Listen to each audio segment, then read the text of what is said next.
rounds, WBA International Light Heavyweight title on the line here in London.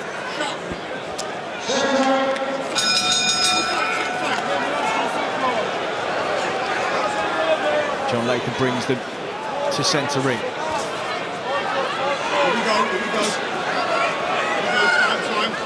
His first kind of British level step up against Jake Ball. And a beautiful pull counter right hand. He turns through such range. He looks like he's out of range, but seems to be able to land it from anywhere.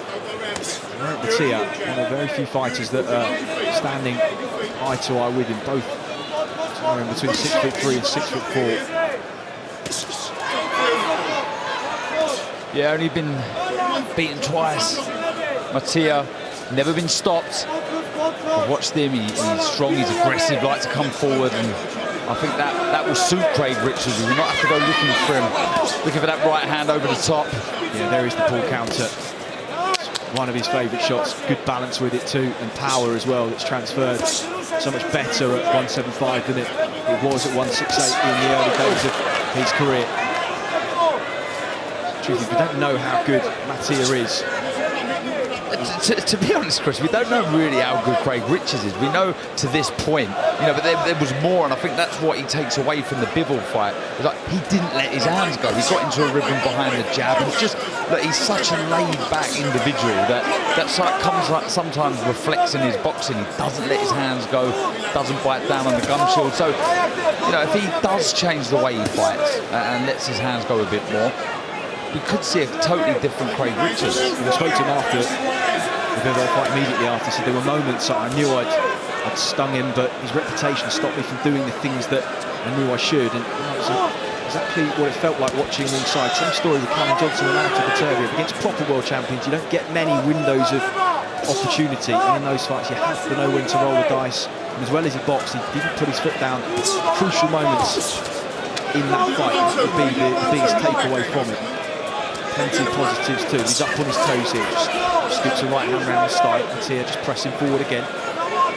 Stealing the space from Richards. Oh, there's a good right hand from Richards there. Found the target there. Took it well, Matyja.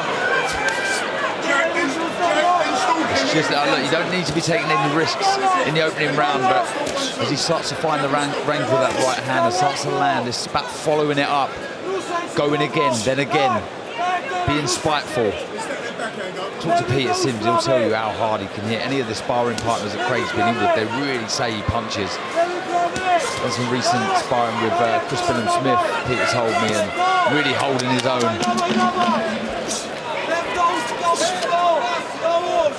Matyja trying to press him onto the ropes. Richards is finding the exit, turns through a counter right hand as the seconds tick down towards the end of round number one.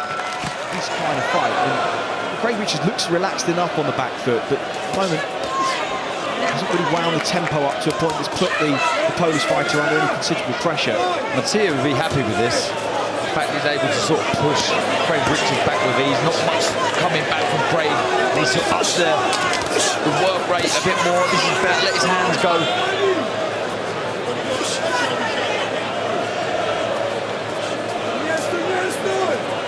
It's a similar pattern to a lot of the Craig Richards fights we've seen. Just not going through the gears.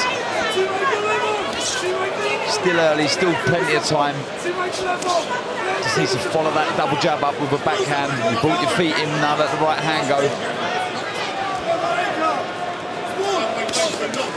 Matyja looking unfazed at the minute. Sometimes guilty, Matyja, with his work rate dropping in the middle rounds. I couldn't make out exactly what Peter Sims was saying. He's lent in to the era of Craig Richards, but so I think this guy's going to start to fade. So far, he's boxing well. Lands a right hand off a jab, pushes Richards back again, and he's winning rounds here. You're not going to fade at this tempo, you know, and that's down to Craig. Craig needs to work more. He's got to raise the tempo, make Matyja work. It is still early, he still has time. Just want to see Craig go for the gears. Just the lack of the urgency that was present at the start of the Bivol fight, because he knew what was in front of him. He knew the danger of getting lazy, switching on a huge shock to me watching it. I think Craig Richards lands a lovely uppercut there, knows that he needs to do more in fights like this, and did he hurt Marek Matyja with that uppercut? The body language of the Polish fighter says that he did, and he's a little bit static as Richards puts his hands together, left hook, right hand, and Marek Matyja is all over the place now with a minute to go in round number 6. Just the breakthrough that Spider Richards needed. Long right hand around the side of the guard, touches him upstairs, adjusting the range, and needs to not smother his work here as Matyja, pinned onto the ropes, just gives his opponent a breather that he so needed. This is what we want to see from Craig Richards.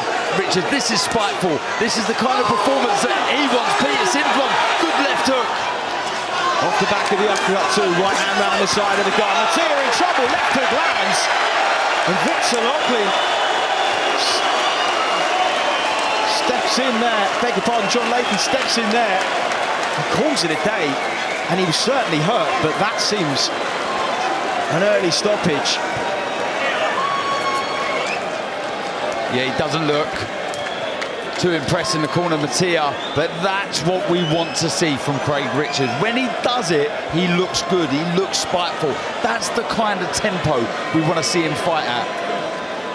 But you're right, yeah, the stoppage did seem quick. He was hurt, no doubt. Of course, if he was just 1 or 2 punches away from maybe being dropped and finished, we'd have said that the referee jumped in too late. They can never really win. There wasn't a huge amount, and there isn't a huge amount of protest in the corner from Matyja. That was the uppercut that started it all off, landed a flurry of hooks off the back of it. All of a sudden, Matyja was trying to hang on to the waist, and so we knew he'd really felt those. And Richards, just for a moment, smothered and spoiled his work, just closed up the gap and looked like he may have let Matyja off. Yeah, at this point there, you thought Matyja may have survived. It was a beautiful shot, wasn't it, Chris? Look at that, beautifully timed right uppercut. I mean, that is textbook. That was a lovely shot. And you see the legs wobble of Matyja. Craig Richards a couple of times did smother his work, but generally it was a good finish, a good left hook. We see here, yeah, I mean, it was a good left hook right at the end there, just as the referee jumped in, but that is an early stoppage for me, but a good, spiteful finish from Craig Richards. That's what we want to see from him. Missed with the right hand there, but he connected with a big left hook and was Matyja maybe just a couple of punches away from putting him down. And there is the family of Craig Richards. Look what it means to them. Wasn't a textbook performance by any means from him, but when he was asked to step the tempo up by Peter Sims, start to go through the gears, he did just that. He found the shots he needed, and he closed the show in good style. Ladies and gentlemen, referee John Latham calls a halt to this contest. The official time of the stoppage, 2 minutes and 34 seconds of round number 6. Your winner by TKO and the new WBA International Light Heavyweight Champion, Craig Spider Richards.